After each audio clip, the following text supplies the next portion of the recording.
Yeah, the sound is good. Okay, perfect. All right, ladies and gentlemen, we are looking tonight at the second Tikun in Tikunei Zohar. Now, I explained at the beginning that the whole concept of Tikunim is really in Zohar terminology. The word Tikun, although it usually is translated as rectification, is translated by the Tikunei Zohar itself and by the Zohar in many, many places, and by the Arizal. But most of the Kabbalists translate a Tikun as the concept of a garment. A garment. We explained it in the first class. Now, why is this important? What is the idea here? We explained that it is possible to have the right ideas in theory, but if they're not put into practice, then they just remain theory. And although theory might be a very good thing, it's not sufficient. It's not enough to remain in the theoretical world. Things have to be brought down into practicality. And in order to bring things down into practicality, one has to have some kind of container, some kind of vessel, some kind of conceptual framework.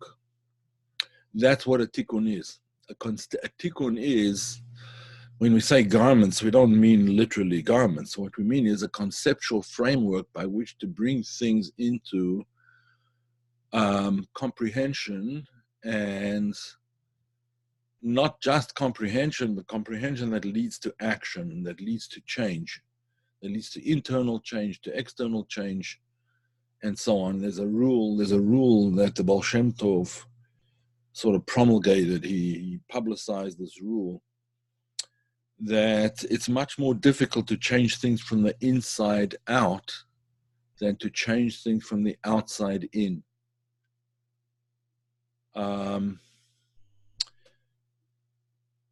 There's a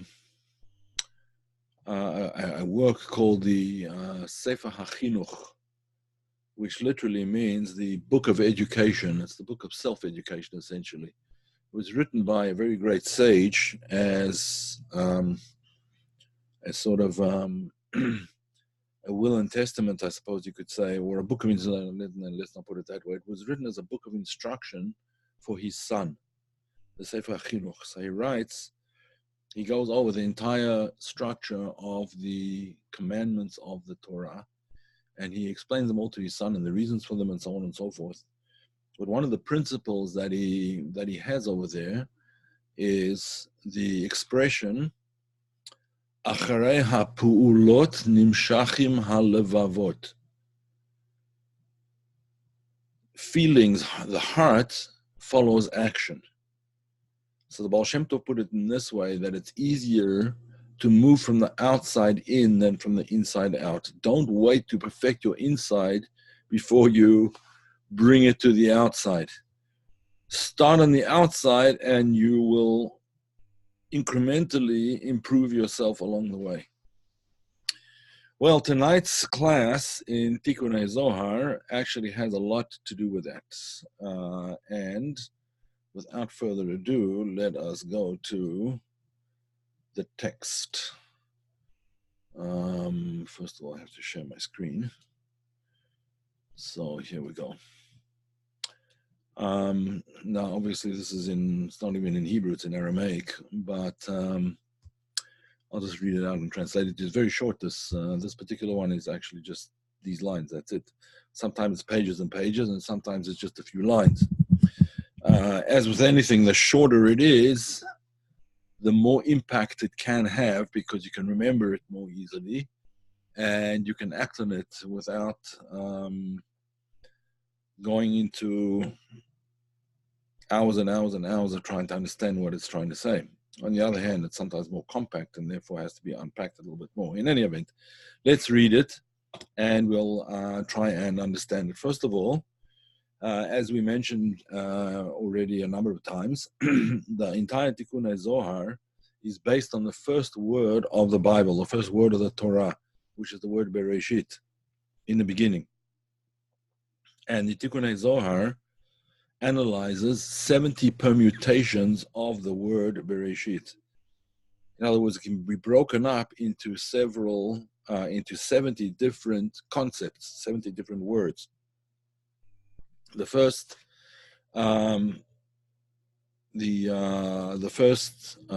class discussed this over here, this concept of the letter bet, on its own, and then Reshit, the beginning. And the letter bet spells the word bayit, to make a house for the beginning. In other words, to make a house a place of dwelling, so to speak, for the very, very highest of all things, for the beginning of everything. Make a house for God, essentially. Now, where? Within ourselves. Obviously, this applies to the temple in Jerusalem, the first temple, the second temple, etc. But there's a verse which says as follows: Asur v'asuli mikdash, they shall make for me a temple, v'shachanti betocham, and I will dwell within them. Within them could be read as I will dwell within the temple, or in a larger scale, I'll dwell within the temple, which is within the land where the people are, within the earth.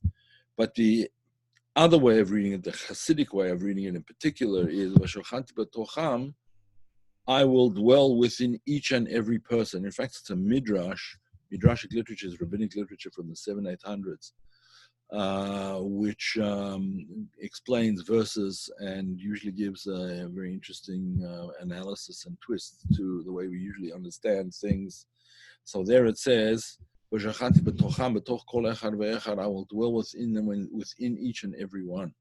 And Hasidic teachings come and make that palpable and make it real and show them what it means to be a place where godliness can rest. But this week, the second Tikun breaks up the word in somewhat of a different way. The first letter, as you can see over here, is this letter, and then this one, and then that one, and then that one, and then finally the last two letters over here. So that spells the word Yirat Shav. Now, what does Yira mean? The word Yira in Hebrew means fear or awe or reverence or respect. All of those things are encapsulated in the word Yira, and then Shav means to return. To return to a state of awe, or to return to a state of reverence, to a state of awe. Now, what does this all mean? So let's just look into the text a little bit more, and we'll get to this quote in a minute. We'll return to the text. Bereshit, the word Bereshit, the first word of the Torah, the first word of the Bible in the beginning, says Taman. Taman over there is Yirah, fear of, awe of, reverence for. And the rest of the letter spells the word Shav, the Shin and the Bet. The secret of this, says the Zohar, rather the Milah, the secret of this is to return to a state of awe of God. Why? Because if there's no awe, there's no reverence, there's no fear, there's no wisdom. Now, we have to discuss this word fear, and I'm going to do it soon, but just let that sink in for a minute. Where there is no fear, there is no wisdom. Where there's no reverence for God, there is no wisdom. Someone was just mentioning it. There were two people who actually One's a professor at university, and one is a graduate of Columbia University, a very, very accomplished person, very wise person. And he was telling about his experience. This guy having a discussion, and he was telling his experience. You probably know the person actually that I'm talking about. His name is Dennis Prager. You've probably heard of him. Prager University, PragerU. Very interesting person. Very interesting. Very deep. Very an amazing person. In any event, he was saying that he went to Columbia University. This is Dennis Prager. Was in Columbia University. He was a student, and slowly it dawned on him that a lot of his professors were saying things that just didn't make any sense. They did not make any sense, and it wasn't that he was bright. He wasn't bright enough to understand what they were saying. He understood what they were saying, and what they were saying did not comport with reality. It just didn't fit. It was some sort of theory of some philosophical theory in which they try to justify, because that's really, to a large extent, what we do. We have our beliefs, and then we concoct theories to justify our beliefs. It doesn't work the way we think we would like to think it works. That we work from our from rationality to belief. It doesn't work like that at all. Most of the time, it works from deep-seated beliefs, or whether they're correct or not, and the intellectual component is a layer laid on top of that, which simply justifies our beliefs. And anyway, he's discussing this idea that he came to realize as a student that a lot of his professors they were teaching him nonsense. They were teaching him like philosophical theories which had no truth in reality. And he started pondering this and wondering why it was. And he came to the conclusion, and then he checked it out subsequently, and he spoke to a lot of different people about it, and he thought about it for many years. And he came to the conclusion that the reason for it is that if one removes, as the universities have done, if you remove God from the universities, then there's no wisdom anymore. There might be a lot of clever people, but there's no wisdom. And that's what he was experiencing. People can be very clever. They can be very clever at justifying the positions, explaining the positions, giving all kinds of wonderful theoretical explanations and constructs and so on and so forth. But if there's no feeling that there's something greater than I am, that there's something beyond me, but not just beyond me, a little bit beyond me, like a professor might be beyond a student in terms of understanding, in terms of knowledge, in terms of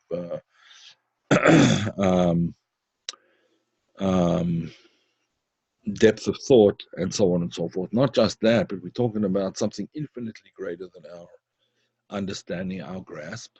If you don't have that, then you don't have awe. There's nothing of which you're in awe. You're the pinnacle of your world. Intellectual achievement and intellectual explanation is all that you're left with. So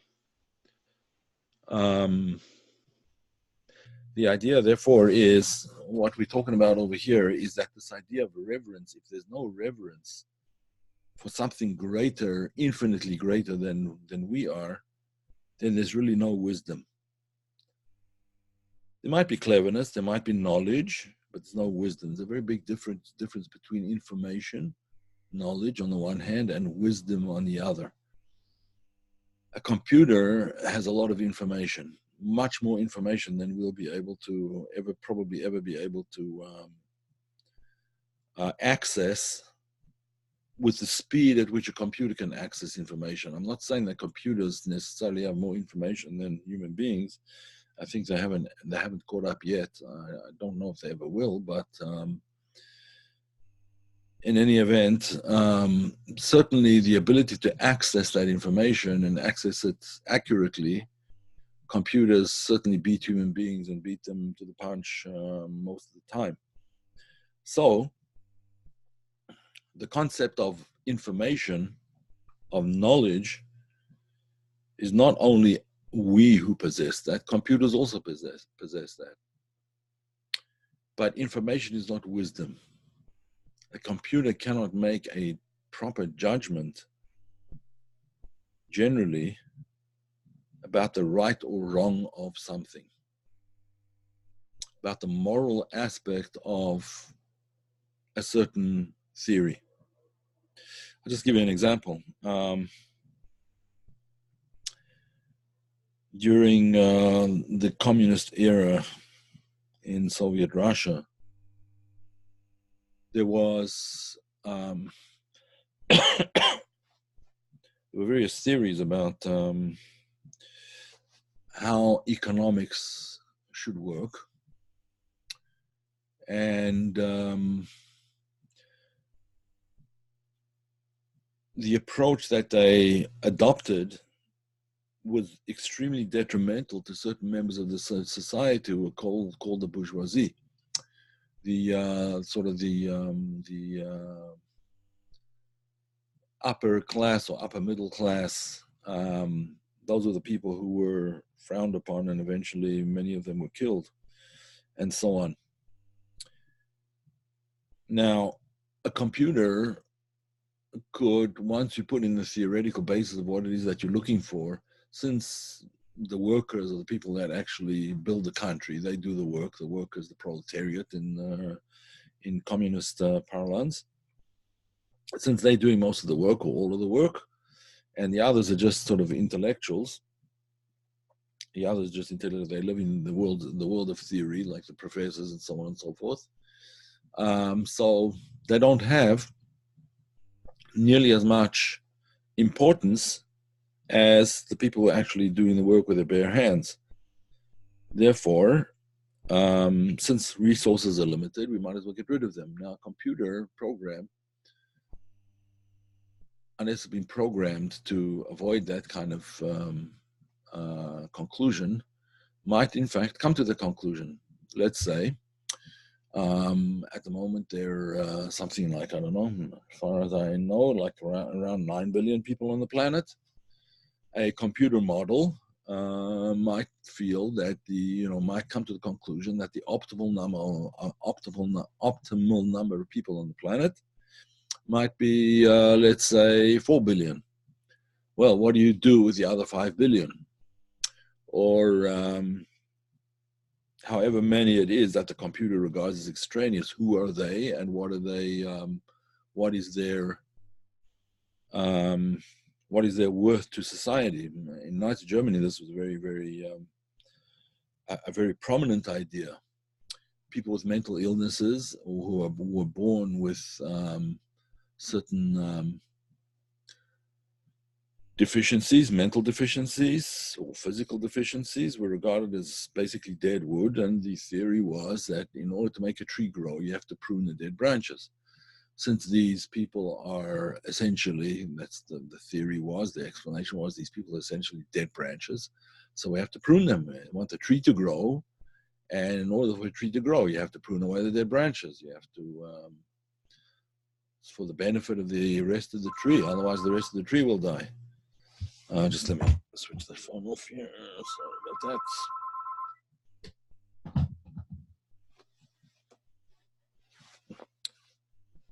Okay, so we understand the idea that if there's no reverence for the divine in the world, for God in the world,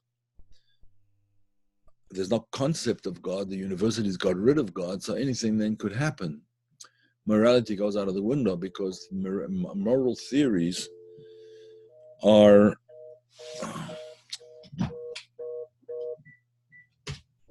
Sorry about that. Moral theories are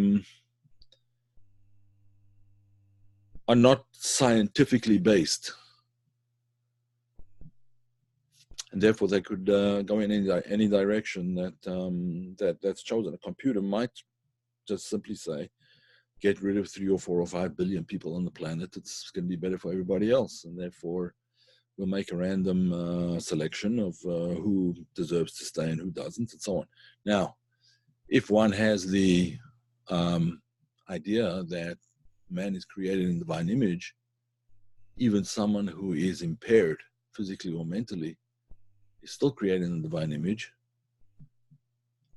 that kind of attitude is not only has no place, but it's completely anathema. It's completely rejected, absolutely rejected.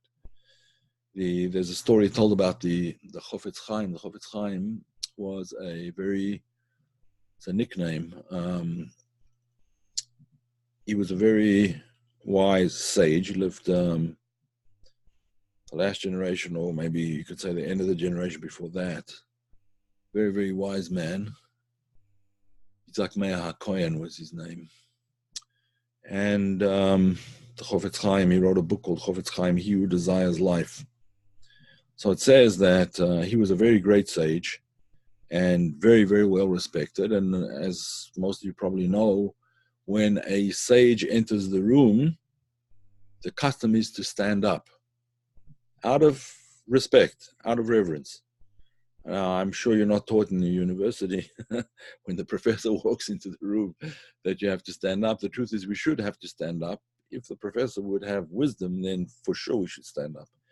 If the professor only has knowledge, well, you wouldn't stand up for computers, so maybe then you wouldn't stand up for them. In any event, let's assume that you would stand up for a person with great knowledge. Similarly, you would stand up for a parent. If a parent walks into the room and you're sitting down, you would stand up.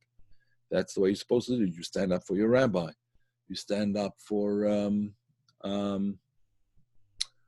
someone who's carrying a holy Torah scroll, for example. In any event, you get the picture. So it said about the Chofetz Chaim that when a retarded, or that's the old word for it, I'm slipping up, someone who is mentally impaired, who's mentally deficient, born that way, or became that way, walked into the room like a Down syndrome kid, he would stand up. He would stand up for a Down syndrome child. And his explanation of it was, they asked him, some of his students asked him, why did you stand up for that child? That's a child who doesn't have any,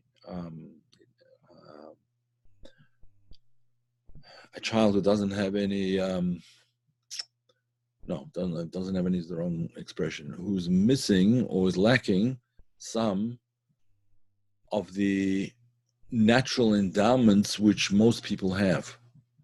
So he said, the reason that I stand up is because such a person, such a child, has no evil inclination. They have no inclination towards evil. Down syndrome children, Down syndrome people, have no desire, no desire for evil, no pull towards it. And if the truth be told, the majority of humanity, the vast majority of humanity, has a very strong pull towards evil. I'm sure you've heard the expression there, but for the grace of God go I.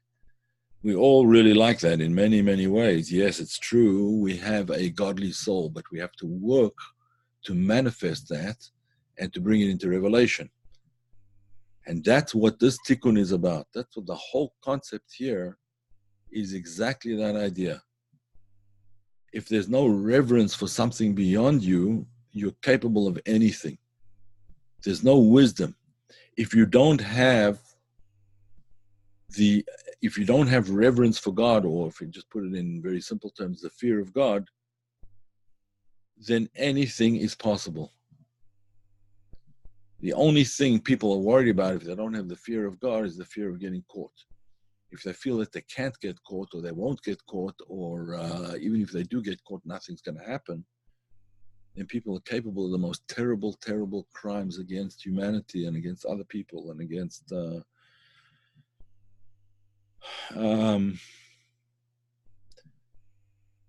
against animals, against, cruelty to other people, cruelty to animals, and so on and so forth.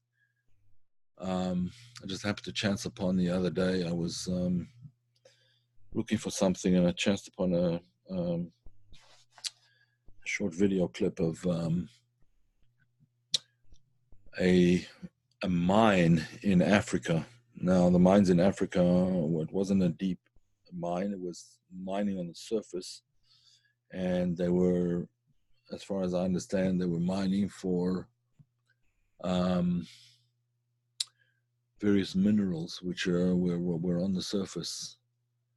And there was a foreman over there, but he wasn't really a foreman. He was a slave man. He was a taskmaster, a slave driver. And some of the people in the pit were these little kids, like 6, 7, 8 years old. They were being forced into slave labor, probably because their parents couldn't feed them. And they were forced into slave labor, but the cruelty with which the foreman was treating them was just abhorrent. It was just completely, unbelievably vicious and unbelievably troubling that human beings could do that to other human beings. That's what happens when there's no awe of God above you. In there's a work called Pirkei Avot, the wisdom or the ethics of the fathers, Pirkei Avot, which means moral wisdom, morality handed down from generation to generation from the time of basically from the time of the Second Temple. It came from before then as well, but it was written down in the time of the Second Temple. It has Tanaitic sources, if anyone wants to know. It's a Mishnah, on the level of the Mishnah. So in Pirkei Avot, it says, know what is above you. A seeing eye, a hearing ear, and everything is recorded in a book. Now, obviously this is a very literal expression of it, but one has to have that feeling that everything that I'm doing it's nothing that I can do is hidden. It's not hidden from me, and therefore it is, in a sense, an open book. You see many politicians in particular do very foolish things when they're younger, and it comes to plaguing them later on.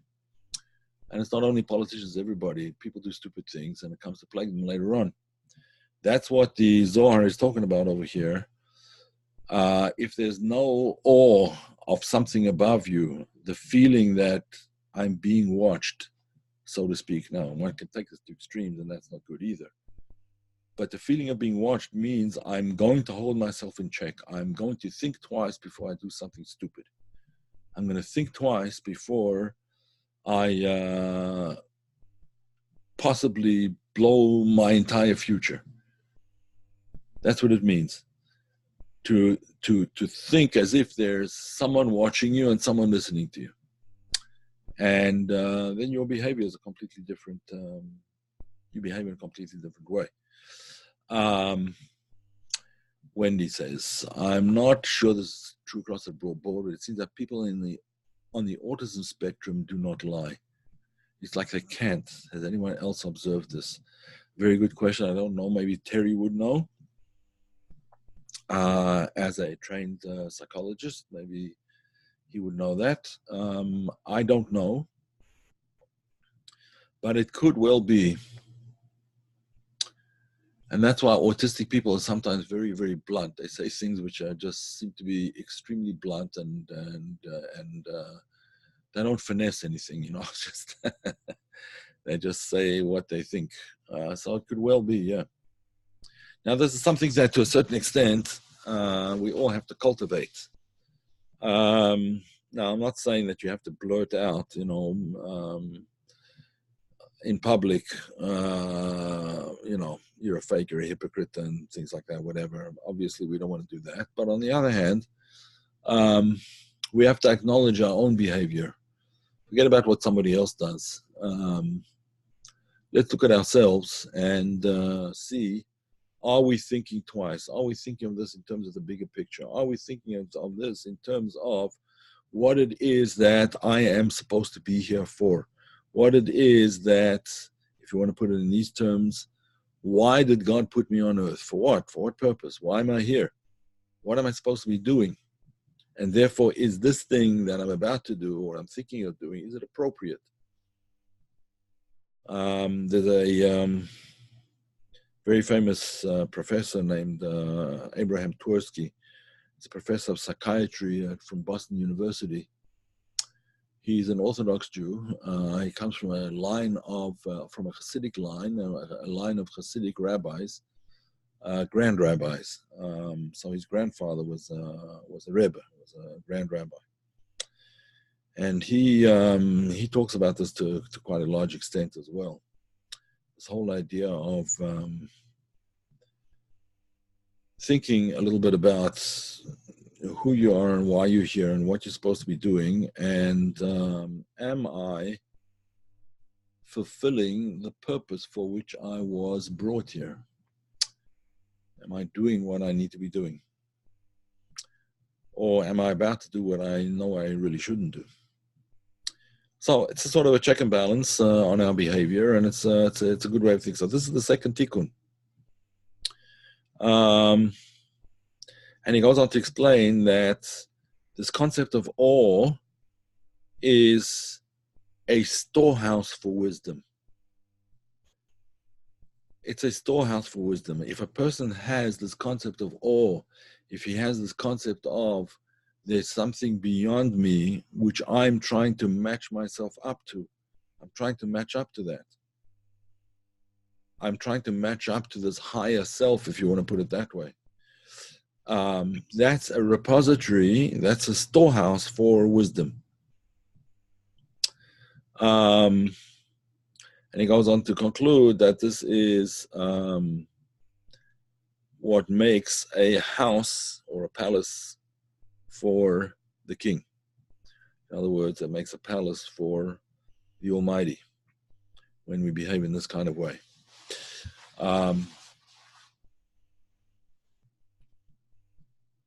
And what he's telling is it's not wisdom that brings awe and reverence, but it's reverence that brings awe and wisdom. So that's something to think about. That is something that's important in our understanding, and it's something that is the basis for the rest of the Tikunei Zohar. This is number 2. Number 1, he told us what the purpose is, to make a bayit, to make a dwelling for the very beginning of everything for God. And now he starts to speak about, practically speaking, you have to have that awe and reverence, and that's what gives you the wisdom to be able to proceed. Excuse me. So, are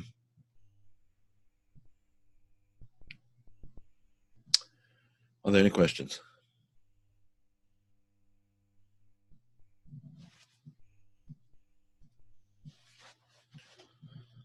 Everyone asleep?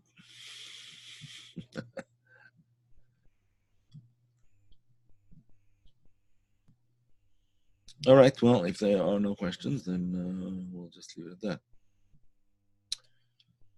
In behavioral economics, it is known that loss leads to twice the regret than the reward from the gain. Therefore, knowledge cannot predict from data of knowing than wisdom or understanding. In other words, wisdom or understanding, wisdom can predict to a certain extent. Is that what you say? Did I get that right? Yes. Yeah. Wisdom does. Yeah. A wise person is someone who is not swayed by theories, by other people's theories, by other people's, or his own, her own emotions, but by the truth and the goal, the ultimate goal of why am I here, and like what am I doing here, what's my purpose in this world. Okay, How's this different from paranoia? That's a good question. It's not paranoia at all. It's thoughtfulness. It's, I suppose, what you would call mindfulness to a certain extent. You just are mindful about, thinking about, before you do anything. Human beings can tend to be very, very impulsive. A lot of crimes are committed on impulse, especially bodily harm to other people, completely impulsive. They're not, the person didn't plan. In some cases, yes, people plan these things out. A lot of the time, they're impulsive. And we're talking about being the opposite of impulsive, to do things in a deliberate, thoughtful way, which takes into account that there's a bigger goal than me as an individual. And I want to be able to fit into that picture of what it is that is expected of me as an individual in the larger scheme of things. I don't think that's paranoia. I think that's wisdom. A big difference. Paranoia is really fear of generally what someone else is going to say. Here, you're not worried what someone else is going to say. You're worried what's right.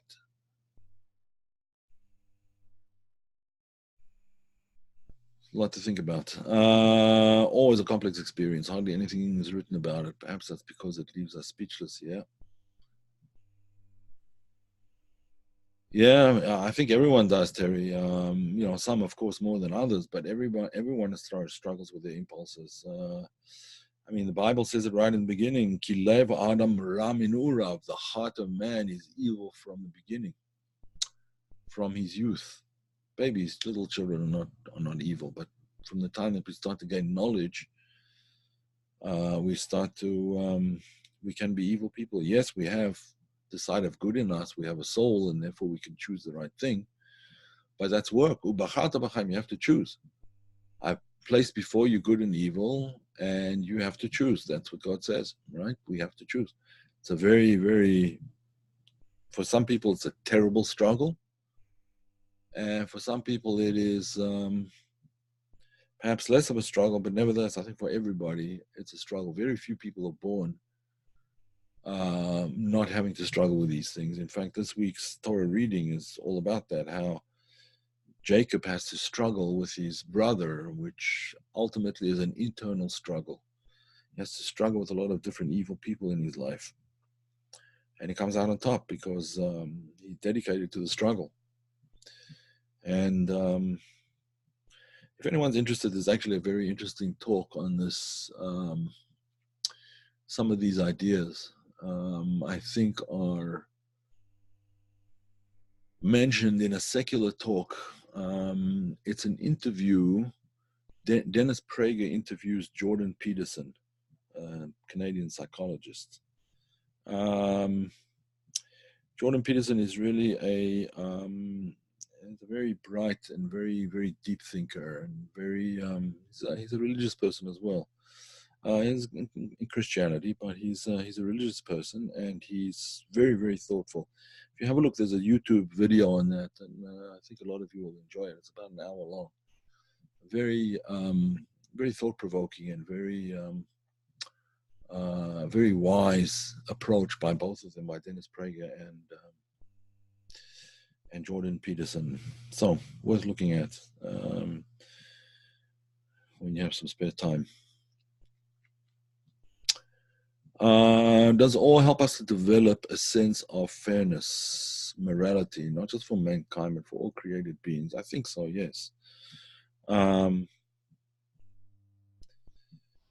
of the commandments in the Torah is that it's strictly forbidden to cause pain to animals, to treat animals in a way that's going to harm them or cause them pain. Animals.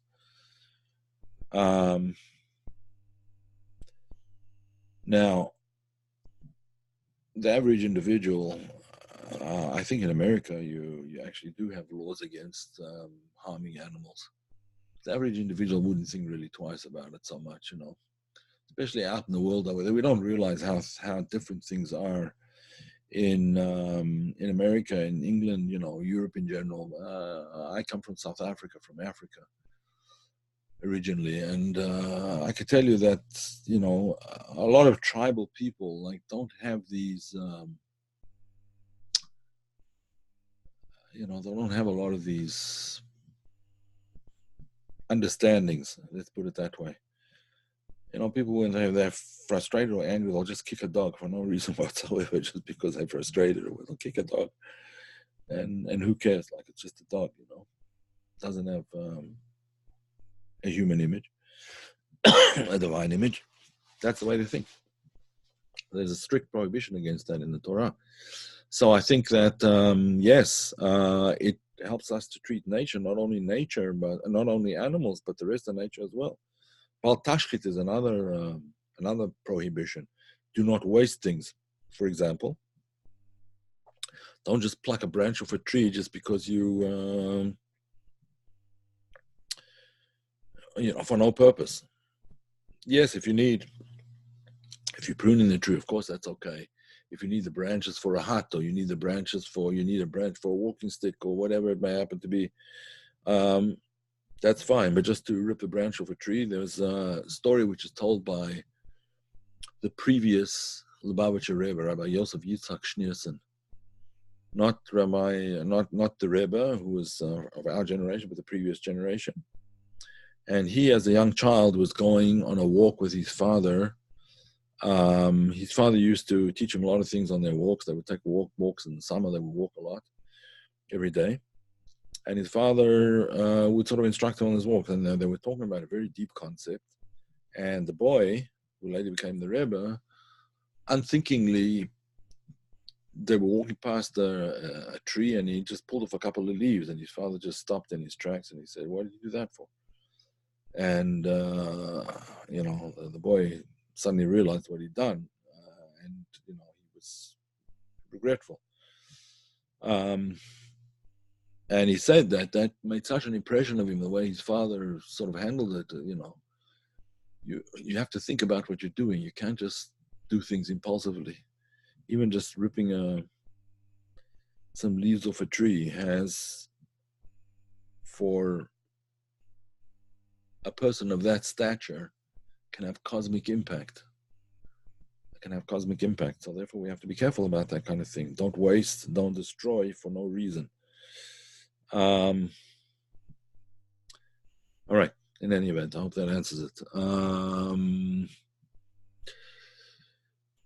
I often have to know what I don't want before I can know what I do want.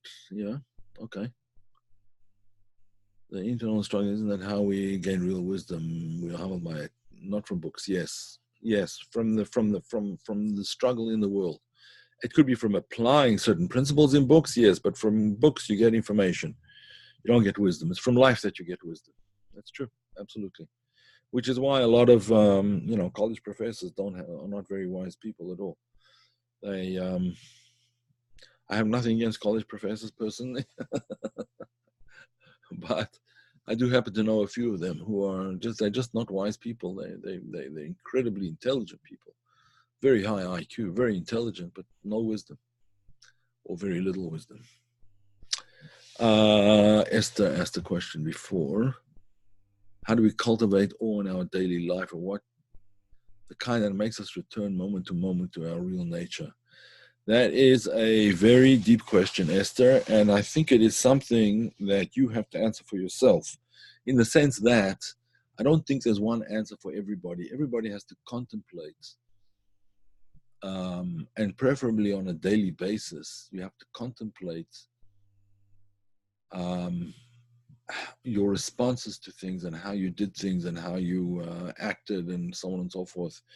This is one of the ideas in what's called Kriyat Shema Lamita, when people are going to, before you go to bed, the tradition in Orthodox Judaism is that you say a certain prayer before going to bed, but part of that prayer is sort of introspection, reflection on the day. You go through your day, hopefully you're not going to fall asleep while doing this, but even if you do, You go through your day, even if it's just brief, a brief review of the day, what went right and what went wrong. And what went wrong, why did it go wrong? Was it because I had the wrong information, or was it because I had the wrong attitude, or was it because I acted impulsively, and so on and so forth. And that's how wisdom starts to become generated, by looking at things honestly and not berating ourselves, but looking for solutions. In many of our earlier classes, a couple of years ago, this was a major theme, if any of you remember, the concept of looking for solutions, not for problems. We have to acknowledge that there's certain problems in our lives, yes, but what we're looking for is not to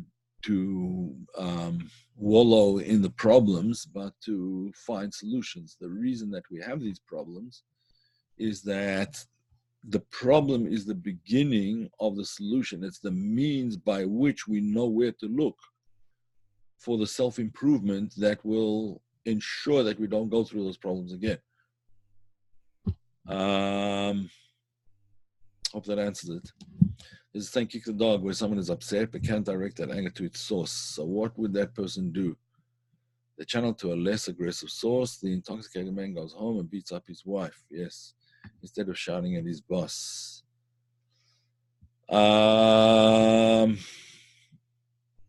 Yeah, people do that. It's an unfortunate misstep, because our spouses and our family members are really ought to be our closest allies and our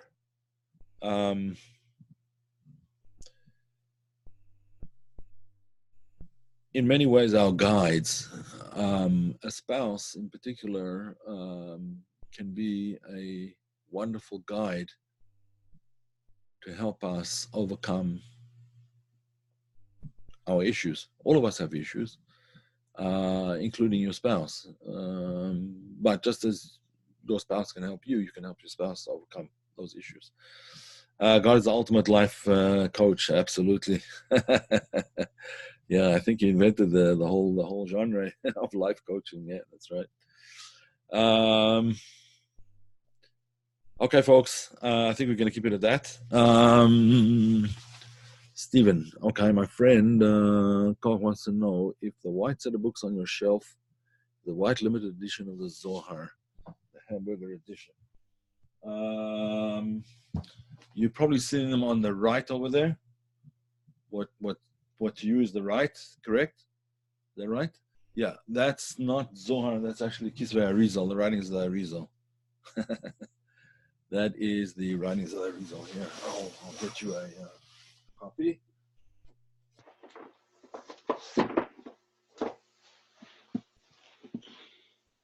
Where are we? You can't really see it. It comes out backwards. Kisvei Ari. Yeah, that's the writings of the Arizal anyway. Whatever. Okay. It reads it like it would read English, and that's why you can't see it. That comes out backwards. But I do have several volumes of Zohar. In fact, several shelves, if you want to see. All the top shelf is Zohar, and the next shelf is Zohar, and the next shelf is Zohar. That's at the end is also Zohar. And I have other ones elsewhere with all various different commentaries and things. Okay, enough of that. I'm a, what do they call it? A Librophile? No, that's, what do they call it? A book lover?